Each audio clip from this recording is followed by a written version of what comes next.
At syempre, pagdating sa chest workout, ang una kaagad na ginagawa natin ay incline dumbbell press.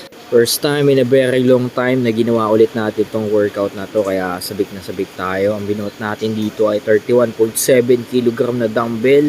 Goods yan, yan yung dati natin binubuhat kasi mas mabigat pa nga doon, 36 kg yung binubuhat natin.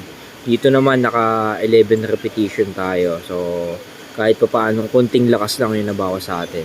At syempre, kinakapapa din natin yung ating lakas dito. Hindi natin pwedeng biglayin ito na yung dati natin binubuhat 7 months ago, ayun pa din yung bubuhatin natin. Ang kagandahan dito, meron na tayong matagal na muscle memory. Naka-engrade na sa ating muscle fiber ang bawat movement. Kaya hinahanap-hanap na yung ganitong type of training, high intensity training.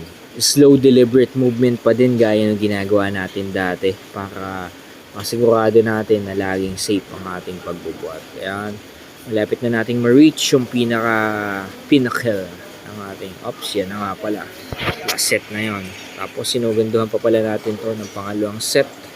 Yan, good workout buddy.